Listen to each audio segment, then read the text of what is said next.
Hello everyone. Welcome to Statistics for Biology course. This is an introductory course for biology students who wish to understand the basic statistical concepts used in scientific research. I will begin with the main objectives of this course. In this course, you will recognize the different data types such as continuous data, categorical data, and time-to-event data. You will also identify the main study designs employed in biological research such as randomized controlled studies, case control studies and cross-sectional studies. You will also explain the difference between samples and populations and interpret the difference in data distributions using visual graphs such as box plots, histograms, and scatter plots. In addition, you will understand the properties of the normal distribution, which is an important distribution in the statistical world, and use the normal distribution properties to calculate the standard normal scores and the resulting probabilities. During this course, you will use the mean difference to examine the continuous data difference between two or more populations, and use the risk difference, relative risk, and odds ratio to examine the categorical data difference between two or more populations. Furthermore, you will compute incidence rate ratios and Kaplan-Meier estimates of the survival function to quantify the difference in time-to-event data between two or more populations. You will compute confidence intervals for mean differences, difference in proportions, relative risks, odds ratios and incidence rate ratios. In addition, you will learn the main types of statistical types such as the t-tests and analysis of variance or ANOVA for mean differences between populations, z-tests, chi-square tests and Fisher's exact tests for comparing proportions between populations, and z-tests and log-rank tests for comparing time-to-event outcomes between populations. Then, you will interpret the results from different types of simple regression analysis. You will learn simple linear regression to assess the magnitude and significance of the relationship between a continuous outcome variable and a binary, categorical or continuous predictor variable. Interpret the results from simple logistic regression to assess the magnitude and significance of the relationship between a binary outcome variable and a binary, categorical or continuous predictor variable. Interpret the results from simple Cox regression to assess the magnitude and significance of the relationship between a time-to-event variable and a binary, categorical or continuous predictor variable.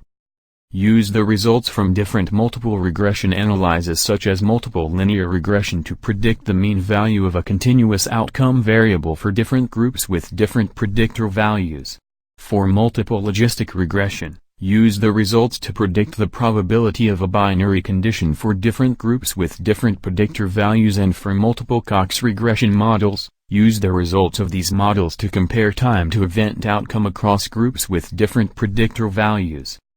Finally, you will examine power analysis to estimate the sample size you need to have a good chance of detecting the effect you are looking for. The main power of this course relies in applying all these concepts using R statistical software, which is a very popular language used in many scientific fields such as cancer biology, microbiology, environmental sciences, and so on. One of the main advantages of R is in plotting exciting graphs, as you can see in the bottom side of this slide that contains 6 different graphs created through R. In the up left side, you see a histogram for examining the counts of a single variable, and in the up middle, you see a box plots of a single variable.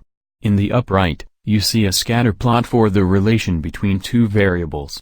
In the bottom left of this graph, you see a scatter plot to examine the relation between two variables, but the points are colored according to a third variable. Therefore, you examine the relation between 3 variables in one single graph. In the bottom middle, you see different box plots to examine the relation between a categorical variable and a continuous variable. Finally, in the bottom right, you see different histograms to examine the relation between one continuous variable and another categorical variable. The other advantage of R is that it ensures reproducible research. This means that the person's codes and datasets used to produce specific graphs or outputs, any other person in the world can use these codes and datasets to obtain the same results. Another main advantage of R is implementation of new theoretical approaches, as R accommodates THSA new approaches through R packages. R packages are a group of functions, created by many professionals throughout the world, that accommodate these new analytical ideas and make your life easier. There are many R packages specifically developed for cancer biology, microbiology, environmental sciences, and so on. There are many benefits from this course, such as learning the major statistical methods and tests used in scientific literature. In addition, you will understand and interpret the statistical results of these tests and methods. Finally, you will learn how to use our statistical software to apply different statistical data analysis and visualization to your own data. Finally, why you must take this course. You must take this course if you want to apply different statistical concepts to your own research or study. You want to use R and its packages for advanced data analysis and visualization, reproduce interesting findings in recently published studies, or you want to submit your manuscript for publication and have used R in your analysis so that the codes used must be included as supplementary files along with your manuscript.